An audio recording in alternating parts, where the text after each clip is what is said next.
बंदों गुरुपद कंज कृपा सिंधु नर रूप हरि महामोहतम पुंज जासु वचन रवि कर निकर। भक्तगणों को तथा धर्म अनुरागियों को मेरा हार्दिक नमन। सत्संग युग में एक शब्द आया है अश्वमेध सहस्राणी वाजपेय यज्ञ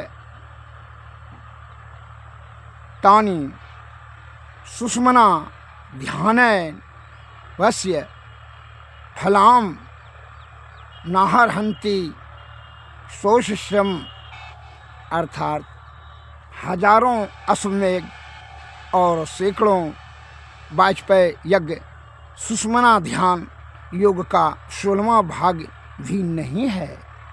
अर्थात जब यह सूरत ध्यानमग्न प्रणव बिंदु में चला जाता है तो क्या तो समझ लीजिए कि हजारों अश्वमेध यज्ञ और सैकड़ों वाजपेय यज्ञ भी बराबर नहीं है सुषमना ध्यान से। यह सूरत शब्द जब सुषमना नाड़ी में स्थिर हो जाता है तो इतना धर्म होता है कि हजारों सैकड़ों अश्वमेध और वाजपेय यज्ञ करने का भी 16वां भाग भी नहीं होता है। अर्थात सुषमना नाड़ी में जाने के लिए सदगुरु महाराज ही युक्ति बताएंगे। इसमें धैर्य की आवश्यकता होती है। तो अतः गुरु की स्तुति करना परम आवश्यक है। स्तुति किया जाए। प्रेम भक्ति गुरु दीजे बिनवहु कर जोड़ी, पल पल छोहा न छोड़िए सुनिए गुरु मोरी। युग युगान चाहूँ खानी में भ्रमे भ्रमे दुख भूरी। पाया हूँ पुण्य जहूँ नहीं रहूँ इन्हें ते दूरी। पल पल मन माया रमई कबहु विलगन होता। भक्ति भेद बिसरा रहे दुख सही सही रोता। गुरु दयाल दया करी दिए भेद बताई। महाभागी जीव की दिए भाग जगाई। करन जबल कछु नाही यही बनई कमाई। सोबल तवही पावहु गुरु होय सहाय। दृष्टि के श्रुति धुने रमई हस करू गुरुदाया। भजन में मने ईश्वरमय जस रमय सुमाया। ज्योत जगे धुनि सुनी पड़े श्रुति चढ़ई आकाश। सार धुन मेली न हो लहे निज घरवास। निजपन की जत कल्पना सब जाय मिटाई। मन सावाचा कर्मणा रहे तुम में समाई। आशित्रास जगे की सवई सब बैर न लेहु। सकल भूले के रहे, गुरु तुम पद स्नेहु। काम क्रोध मद लोभ के नहीं बेग सतावै, सब प्यारा परिवार यरु संपत्ति नहीं भावै।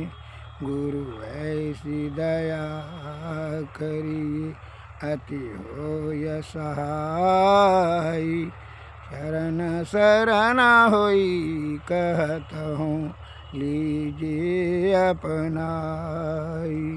तुमरे ज्योत स्वरूप यरु तुमरे धुन रूप, परखत रहूं निस दिन गुरु हृदयानुप।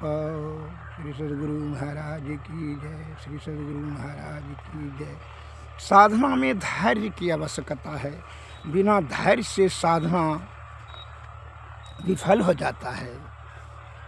अतः धैर्य परम आवश्यक है और गुरु की कृपा तो परम आवश्यक है, क्योंकि उनके ही कृपा से न युक्ति आप जानेंगे कि ध्यान को कैसे करना चाहिए। इंगला पिंगला सुषुम्ना 3 नाड़ियाँ हैं, जिसमें कि ध्यान जो है सुषुम्ना नाड़ी में जाना चाहिए। प्रणव बिंदु से होकर के जो है अस्थिर पले करें, तब सुषुम्ना नाड़ी के ऊपर की ओर चढ़ावें। यह युक्ति गुरु महाराज जी नहीं बताएंगे। तो जब तक ये आपका मन और अहंकार अपने नियंत्रण में नहीं होगा तो फिर कैसे होगा आपका सूरत अस्थिर, ध्यान अस्थिर। तो जो चित्त में जो है तो खलबली मचा देगा वो मन और अहंकार ने। अतः उसको वैराग और अभ्यास से धीरे धीरे मन को नियंत्रण में करें। मैं एक लघु कथा बताना चाहता हूँ। एक राजा के मन में जो है राज भोग करते करते उसको विरक्ति का भाव हो गया, अर्थात वैराग की भाव हो गया। उसने सभी राजपाट का परित्याग कर करके परिवार समाज सब छोड़ करके वह इमली गाछ के नीचे बैठ कर करके तपस्या करने लगे। और उसके देखा सकी उसी के राज का जो है एक सज्जन भी परिवार से झगड़ा झंझट कर करके वो भी अंडी गाछ के नीचे में तपस्या करने लगा।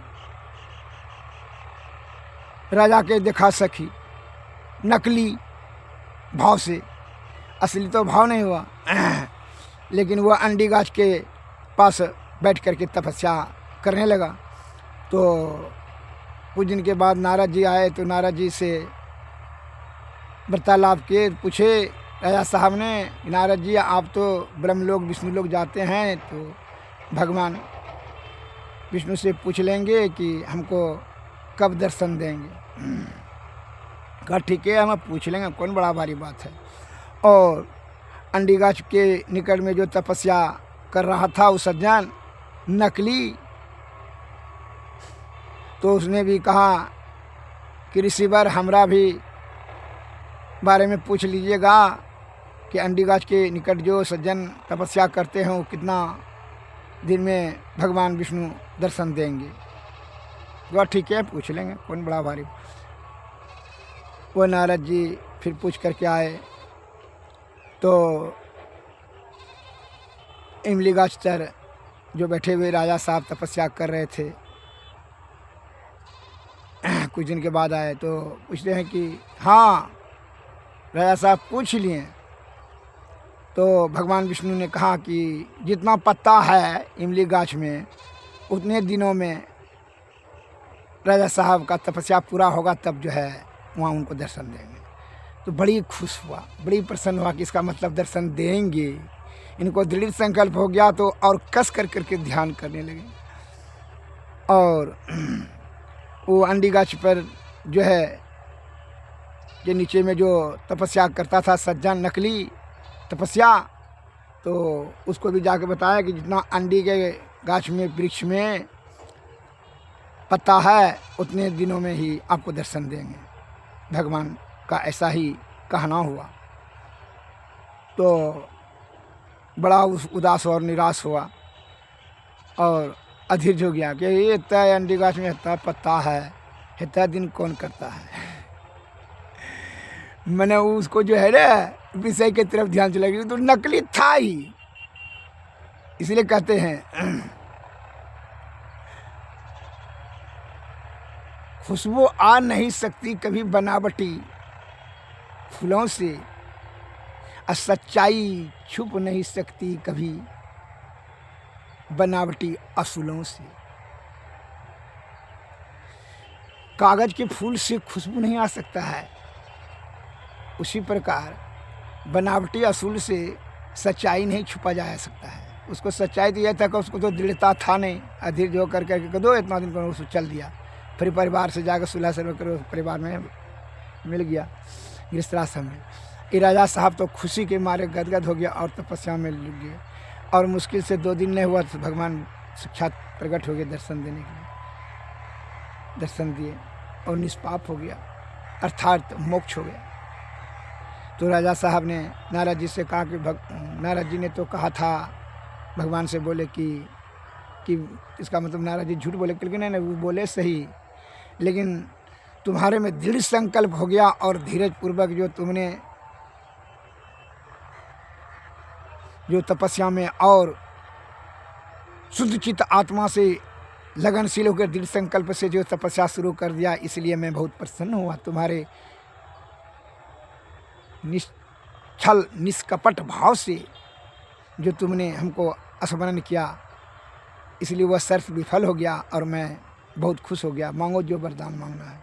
अब भगवान कुछ नहीं चाहिए, आपका दर्शन हो गया, परम लाभ यही हुआ। ईश्वर का दर्शन होना साक्षात जो है, अब और कुछ चाह क्या रह गया, अब कुछ और पाने का कोई ही इच्छा ही नहीं रहा। तो भगवान बड़े खुश होकर के उनको मुक्ति की जो है वचन दिया और मोक्ष धाम का मार्ग प्रशस्त कर दिया।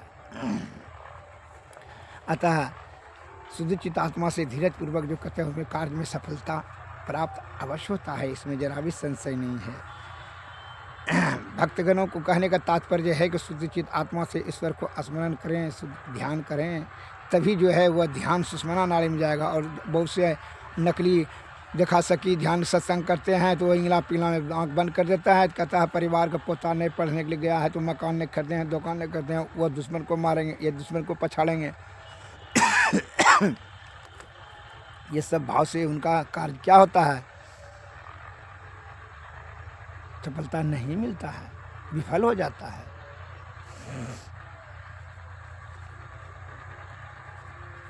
सदगुरु महाराज की जय, सदगुरु महाराज की जय। अब जो है आरती की जाएगी। पे आरती तन मंदिर में कीजिए, दृष्टि जुगल कर सन मुख दीजिए, चमके बिंदु सूक्ष्म यति उजल, ब्रह्म ज्योति अनुपम लख लीजिए, जगमग जगमग रूप ब्रह्मंडा, निरखी निरखी ज्योति तज दीजिए, शब्द सूरत याभ्यास सरल तर, करि करि सार शब्द गही लीजिए, ऐसी जुगति काया गढ़ त्यागी, भव ब्रह्म वेद सकल मल छीजी, भव खंडन आरती यह निर्मल, करि में ही अमृत रस पीजी, आरती तन मंदिर में कीजिए, प्रीति जुगल कर सन मुख दीजिए। सदगुरु महाराज की जय, सदगुरु महाराज की जय। सदगुरु नमः, सदगुरु नमः, नमस्कार।